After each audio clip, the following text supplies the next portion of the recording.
So another day, another just weird situation, with Caitlin Clark and Indiana Fever and people around the organization. We obviously have seen the Scott Agnes article here where he basically said that Caitlin Clark that Caitlin Clark brings a dark side to the Fever, and her fans are like a negative on the team, and it's a struggle dealing with her fans. I'm like, a good win by the Indiana Fever today versus the Seattle Storm, but I got a big concern with Caitlin Clark, man. So looks like the Fever been figuring things out, man. So let's just say Clark comes back toward the end of the season. Fever do their thing in the playoff. Let's just say, for the sake of my argument, the Fever win the championship, man. With Caitlin Clark having missed pretty much most of the regular season, would this championship not hold that much weight? Because I can already see the haters saying she missed most of the regular. He literally said, and he was like, there are some people that are not here for basketball, not here for the Fever, but are only here for Caitlin Clark. It's like, if you're a fan of a player and you're here for the basketball and you're there watching games and everything, you're a fan of a player playing basketball. I don't see there's an issue with that. And according to his thing, to him, he was talking about how it was such a struggle for the team, and obviously someone who has access to the team. And he mentioned the, the fans coming on saying fire. The reason why I was a little disappointed in Sophie's take is that, she's right. It's just that she did say, and I thought this was a better explanation. She was saying that when she played in Phoenix, that she was in the locker room, and so many of the players in the locker room were saying things like, oh, we're going to show Caitlin Clark what the W is really about, and would sort of go after her. And in some ways you can understand that because she was a rookie in the league. But ultimately, when you see all this vitriol of people who cannot stand her, it's like, okay, well, what has she done wrong? Yeah. She's a great basketball player. So a badass and a trash talker and gives it as good as she gets it. And she is an object of scorn for good reason. She's awesome. She's swaggery. She does turn your home crowd into a road crowd. She is a frustrating player to guard, all of it. And if she is, for some of these teams, a bit of a villain, that's sweet. It only will make her better. She is already one of the 3 or 4 best players in the sport, as a lot of us thought she would be. This about Caitlin Clark to give the official what is going on with Caitlin's injury. So they said Caitlin Clark underwent further medical evaluations earlier this week, which confirmed that no additional injuries or damage was discovered. Clark will continue working with the medical team on her recovery and rehabilitation with the priority on her long-term health and well-being. There is no timetable available for her return. But I do think it's interesting that ESPN has listed August 12th as a possible return date for Caitlin Clark. But the internet noticed something specific that Holly Rowe had to say on the broadcast. Holly Rowe said that before the last return after a quad injury, she had no she didn't play most of the games to get them to the playoffs, all of that. She won a championship and she was hurt most of the season, and the team was out there winning games without her. I can already see people saying that, man. So I'm just curious, man, because I'm thinking damn, Clark has missed a lot of this time. You play the regular season to get to the playoffs. Clark has missed, most of the season so far. So if she won a title this year, having been injured most of this season, and then her first championship would be her being hurt most of the time, how would that championship rank for y'all? Would it not hold that much weight? Would it just be, a win is a win, whatever? The tension wasn't confined to management. It was spilling directly onto the court as raw, unapologetic hostility. From her debut game in the pros, Caitlin Clark wasn't treated like just another rookie. She was treated like a bullseye. Defenders weren't simply guarding her hard. They were making a statement with every shove, every sneaky elbow. This was more than the usual welcome to the league roughness. Things boiled over during a matchup against the Chicago Sky, when Kennedy Carter, away from the ball, blindsided her with a brutal hip check that sent Clark crashing to the hardwood. The move had no basketball value. It was pure malice. Carter later admitted it was intentional, a deliberate act meant to send a message. But this wasn't just about one player losing her cool. It reflected a deeper, league-wide hostility. On the floor and even in post-game interviews, players made it clear, some subtly, others not so subtly, that they resented the tidal wave of media hype and fan attention surrounding her. To them, she hadn't yet earned that spotlight. And so, night after night, they tried to make her pay for the offense of being popular, turning every match into a test of fire and resilience. The first noticeable fracture in the seemingly perfect image appeared in the one place it was least expected: the local press. A groundbreaking piece from Scott Agnes of Fieldhouse Files, a journalist with long-standing and reliable access to the team, sent ripples through the sports community. His report didn't merely allude to potential issues, it spelled them out clearly. The article presented an eye-opening account from inside the Fever organization, claiming that Clark's extraordinary surge in popularity carried an unspoken downside. According to the piece, managing the overwhelming wave of her devoted supporters had become a significant challenge for the franchise. Think about that: sold-out arenas, record-breaking merchandise sales, wall-to-wall national coverage. And yet, within the organization, these were being portrayed not as blessings, but as burdens. And this wasn't just baseless chatter from an online agitator. It was information coming straight from those with inside knowledge. The leak exposed an unexpected current of resentment, marking the first public indication that this storybook rise had a hidden, unsettling chapter. It painted a picture of a front office that smiled brightly for the cameras while quietly lamenting the weight of all the fortune being placed in their hands. The Indiana Fever could be on the verge of making one of the most baffling, self-sabotaging decisions in sports. Even as Caitlin Clark fills stadiums to capacity and breaks record after record in viewership, disturbing whispers are emerging from within the organization. Insiders claim that her unprecedented fame is being viewed as a liability, and that her fiercely loyal fan base is seen as a challenge to manage. It sounds almost unbelievable. Yet the signs are piling up, from deliberate, rough, on-court treatment driven by envy across the league, to her shocking omission from the Olympic roster. There's a growing sense that powerful figures are pushing back against the sport's brightest star. The real question now isn't whether something is wrong. It's why her own franchise could even entertain the idea of parting ways with their greatest draw. This is the unfolding story of how the WNBA's most valuable player allegedly became the center of its most damaging internal battle. If the on-court jealousy seems petty, the financial reality makes the idea of a trade utterly insane. Caitlin Clark is not just a player, she's a one-woman economic stimulus package. Before her arrival, an Indiana Fever ticket was one of the easiest and cheapest to get in all of professional sports. The team played to sparse crowds, averaging just 4,000 fans per game.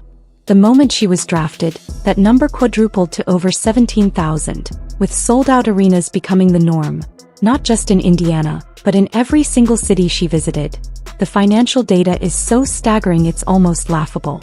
When Clark was sidelined briefly with an injury, ticket prices for a marquee matchup against the Chicago Sky didn't just dip, they collapsed. Prices on the secondary market plummeted by 71% overnight, from an average of $86 down to just $25. League-wide merchandise sales shot up by an incredible 500%, driven almost entirely by fans desperate to get her number 22 jersey. She is single-handedly propping up the WNBA's financial ecosystem. For a franchise to even consider trading away the literal engine of its financial and cultural revival isn't just a bad basketball move. It's a level of willful self-destruction that defies all logic. Clear about this? If Caitlin Clark were not in the WNBA, we would not be talking about the WNBA. She is the only ticket draw in the WNBA. A large percentage of all tickets sold in the WNBA are so people can watch Caitlin Clark play basketball. No one cares about Angel Reese. She'd be drawing flies if she were playing not against Caitlin Clark on the court right now. Angel Reese has basically become the Bill Laimbeer to Caitlin Clark's Larry Bird. Just when it seemed the drama couldn't get any more intense, it escalated to a global scale. The decision by Team USA to leave Caitlin Clark off the roster for the Paris Olympics was a move that sent a thunderous message across the entire sports landscape. The most popular, most watched, and most talked about basketball player in the world, a figure driving historic interest in the women's game, was deemed not good enough for the national team. The official reasons cited were a lack of experience and a need for team chemistry, but very few people were buying that excuse. To the millions of new fans she had brought to the sport, it looked like nothing short of a deliberate and calculated snub. It felt like the old guard, the establishment that has long governed the sport, was actively pushing back. They were sending a clear signal that her revolutionary popularity and game-changing skills did not grant her automatic entry into their exclusive club. This wasn't just a roster decision. It was a line drawn in the sand, reinforcing the growing narrative that there are powerful forces in women's basketball who are deeply uncomfortable with and perhaps even threatened by the unstoppable rise of Caitlin Clark. That she's the face of the league, and that's understandable because there have been fantastic players in the WNBA for a long time. But Caitlin didn't disparage them. She just came in and kind of changed the game with her style. So I think it's one of those things where you have to say, okay, maybe I don't think it's fair based on the previous women who have been in this league, but it's not Caitlin's fault. All she's done is elevate the game for all of us. And I think instead of being pissed off about that, you should be appreciative of that and say, maybe it's not fair, but it's not your fault. This brings us to the fundamental, earth-shattering truth that the Fever front office and parts of the league seem to willfully ignore. They are not dealing with a typical fan base. They are dealing with a full-blown cultural movement. The millions who tune into every game, crash ticket websites, and fly across the country to see her play are not Indiana Fever loyalists. They are Caitlin Clark loyalists. Their allegiance is to the player, not the team. They followed her from her legendary run at Iowa, and they will follow her without a moment's hesitation to whatever city she goes to next. This isn't mere fandom. It's a devotion bordering on the kind of loyalty seen in diehard music followings. If the Fever were foolish enough to trade her, they wouldn't retain a fraction of that audience. The 17,000 fans per game would vanish, national TV broadcasts would disappear, and the team would instantly revert to its pre-Clark status, an anonymous franchise playing in a cavernous, quiet arena. The loyalty isn't to the logo on the jersey, it's to the revolutionary talent wearing it. To trade her would be to knowingly and willingly trade away their entire audience, their relevance, and their future. Fever Sky tickets dropped 71% on TickPick after Caitlin Clark injury. The get-in price for the Chicago Sky versus Caitlin Clark's Indiana Fever game was $86. After Caitlin Clark's injury announcement is now down to $25. And you Angel Reese fangirls will still believe and think that Angel Reese is the reason why people are watching the WNBA. Since y'all want to make it about race, this white girl over here is the reason why fans are tuning in to watch the WNBA, not because of this. This is where the strangest argument in this entire storyline comes into play. The concept of addition by subtraction. There's a subtle theory floating around that if the Fever moved on from the Caitlin spectacle, the rest of the squad could finally gel better, developing stronger chemistry and focusing purely on basketball in a more relaxed atmosphere. But this isn't just unrealistic optimism, it's a risky illusion. It's like a record label letting go of its top-charting lead singer so the backup tambourine player can have their moment in the spotlight. You don't create a championship mindset by getting rid of a once-in-a-generation talent. The media storm, the relentless pressure, the constant eyes on you. That's the price you pay for greatness, the cost of being relevant. For years, the Indiana Fever existed in near total obscurity. Caitlin almost single-handedly pulled them into the spotlight of the sports world. To willingly give that up in exchange for a quieter locker room and some vague, undefined team chemistry wouldn't just be a massive blunder. It would be a public surrender. A clear signal that they're waving the white flag right in the middle of a moment that could redefine the franchise's future. That I love that she's bringing to her sport, more people want to watch. More people want to tune in. Don't get it twisted. Don't get up. Caitlin Clark is the reason why a lot of great things is going to happen for the WNBA. But for her individually, I don't think she should get involved on nothing that's being said. Just go have fun, enjoy, but I'm rooting for Caitlin because I've been in that seat before. I've walked that road before. I hope she kills. I hope Aaliyah Boston does amazing. Beyond the front office politics and the on-court cheap shots lies the most complex battleground of all, the Indiana Fever locker room. Before Clark arrived, the team's undisputed future was Aaliyah Boston, the previous year's #1 pick and Rookie of the Year. She was the cornerstone they were building around. Now, she's the co-star in a show where she was meant to be the headliner. The dynamic was perfectly captured by veteran teammate Kelsey Mitchell, who, during an all-star interview, casually dropped a truth bomb, recalling the dark ages before Clark, when the arena had just a single sad concession stand and you could hear the popcorn kernels popping in solitude. Veterans like Mitchell and Boston endured the lean years of empty seats and anonymity. Now, a rookie walks in and instantly delivers the sold-out arenas and chartered flights they had fought for years to get. It's a complicated, emotional cocktail. They are undoubtedly grateful for the newfound fame and fortune, but a human part of them must quietly resent that it took her to make it all happen. This isn't just simple jealousy, it's a deeply human conflict between appreciating the wave and resenting the person who created it. People say that Caitlin Clark moves the needle. That is wrong. She is the needle. She dictates. We all know what she's done on the floor. It's history, right? But off the floor, my goodness, she and the Indiana Fever accounted for 45% of all the broadcast value of the WNBA last season. She accounted also for helping drive the numbers of merchandising up 500%. Of course, her jersey was number one. And most importantly, I think people look at this and think she said no. That's not the case. She said she wants her first competition to be an Indy at WNBA. In the end, this entire bizarre saga boils down to a simple yet profoundly important conflict. It is the story of a league and a team grappling with a phenomenon they cannot control. Caitlin Clark is more than a basketball player. She is a cultural force of nature. A tidal wave of attention, money, and passion that has lifted the entire WNBA to new heights. But for some within that world, that wave is not a blessing to be ridden. It is a terrifying force to be contained. The question now hanging heavy over the Indiana Fever and the league as a whole is whether they will have the vision to embrace this lightning in a bottle, or if they will be remembered for the historic error of letting it slip away out of fear, jealousy, and pride.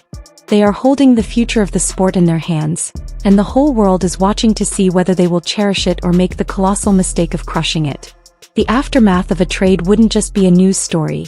It would be a franchise-defining event that creates two starkly different futures.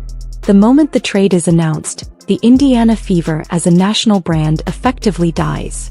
At the same time, whichever team is lucky enough to land Clark, whether a championship contender or a bottom dweller, instantly becomes the most important, most watched team in the league. Their ticket sales would skyrocket. Their merchandise would vanish from shelves. They would immediately inherit the entire Caitlin Clark movement, a ready-made global fan base. Meanwhile, the Fever would be left issuing hollow press releases about a new direction and building for the future to a half-empty arena. They would become a permanent cautionary tale, a case study in sports business classes for decades on how to spectacularly fumble a winning lottery ticket. They would be forced to watch from the sidelines as their former player leads another franchise to unimaginable heights of glory and profit, while they are left in the dust, haunted by the ghost of the dynasty they threw away.